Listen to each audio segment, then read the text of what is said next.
episode of Cerebrism. Everybody knows the story of Christopher Columbus coming to America looking for spices, but finding the New World instead. However, there are many more layers to pre-European America than that. Let's start at the beginning. At one point in Earth's history, there was only people here, then here, then here, then here. But what about over there? And over there? Well, that would be the edge of the world. North and South America were the last continents to be colonized by humans over the then not submerged Bering Strait. This area of land was in between Alaska and the Russian Far East. Many Siberians went over this strait, landing in Alaska. A gap in the glaciers allowed people to travel south, and some civilizations such as the Pueblo and the Anasazi sprang up in the southwest United States. However, most people skipped straight to Central and South America, thinking the American climate was too varying in some areas and did not have many resources. This all happened about 10 to 15,000 years ago. So cool. We have a vague prehistory of North and South America. But why does this matter? Well, to the European world, there was no record of anything west of Europe besides maybe Greenland. But then, everything changed. A boy was born in the Republic of Genoa, in what is now northern Italy, sometime before the Halloween of 1451. He was an assistant wool weaver, eventually becoming a well-traveled person in Europe, something very rare at the time. This person's name is Christopher Columbus.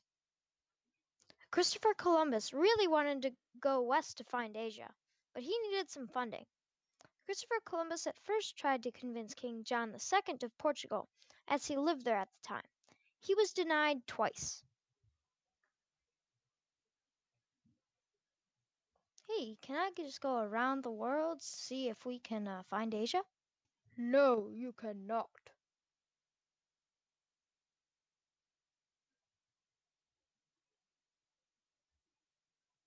Can I please go around the world to see if we can find Asia? I already said no.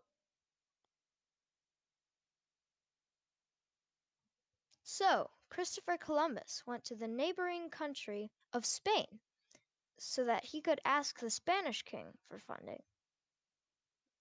His offer went a little bit like this. Can I go around the world to find Asia? No.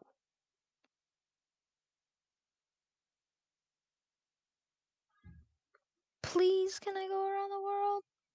Fine. So Columbus set off towards Asia. You may be thinking, what? I thought Columbus found the Americas, not Asia. You'd be right, but Columbus refused to accept that he found a new continent, leading to the New World being called the Americas instead of the Columbias. Others capitalized on this misconception, such as the Italian merchant Amerigo Vespucci. See any naming similarities? Amerigo Vespucci was one of the travelers that went to the New World in the early 1500s, and he was the first known person to say that the New World was in fact a new world, writing a letter about it. This letter became widely known in Europe, and the New World was eventually known as the Americas. Now we talk about Vikings.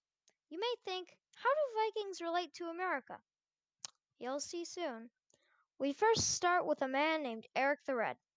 He was a Vikinger from Norway who moved to Iceland after his father was banished because of, let's say a little neighbor dispute.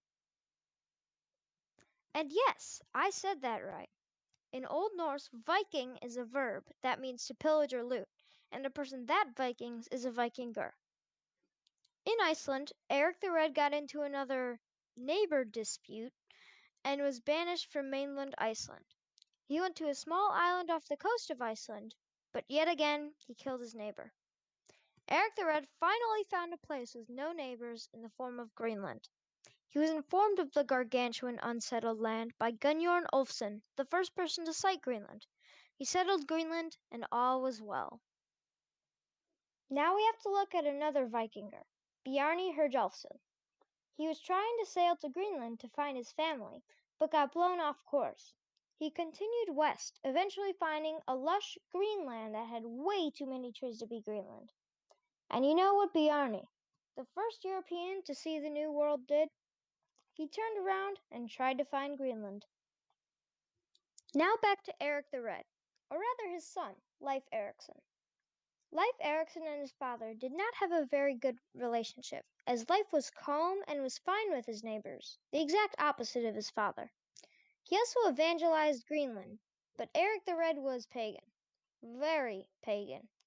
So while Leif waited for Eric to calm down, he started to explore. He had heard Bjarne's stories of a lush and green land to the west, and he sailed that direction. He found this new land, being the first European to land on the New World. You know what he found there? Grapes. Well, they might have been just gooseberries or something, but it made wine. Leif eventually got kicked out by the Native Americans, but at least he had his wine. Ha! Get wrecked, Columbus! Cool. We got the name out of the way as well as who landed first. But now for the hardest part, the Native Americans. There's going to be a lot of complexity in this part, so be ready. Okay, here we go. So we know that the Native Americans have some descent from Siberians that crossed the Bering Land Bridge. However, there's many other theories about how other groups of people could have gotten to the Americas. So do you know the Polynesians and the Tuitanga? They were a group of people that loved little circular strips of land called atolls. They sometimes even had islands in the middle. The Tuitanga sailed around, colonizing islands in the Pacific, and they made it all the way to Easter Island, now part of Chile. But there was a giant landmass just east of Easter Island, so why would they have stopped moving east? The largest island hop that the Polynesians would have to do to get to South America is only 1,500 miles, and sometimes Polynesians went many thousands of miles. Cool. We now have the Polynesians and the Native Americans. We're done, right? No, there's a lot more. So now we need to discuss the Punic Wars. After Hannibal was defeated by the Romans, many Carthaginians fled out of the Mediterranean. One theory is that they crossed the Atlantic, ending up in America somewhere. Or it could have been just a lost ship or forged artifacts or something. But who knows? And yes, we will do a Punic War series. So now we arrive at our conclusion, that there could be a mixed race of Native Americans, Polynesians, and possibly even Carthaginians living on the continent that 1 billion people call home today. For those of you who are still here, thank you so much for watching my video, as well as hopefully learning something new today. Like and subscribe if you want, and goodbye.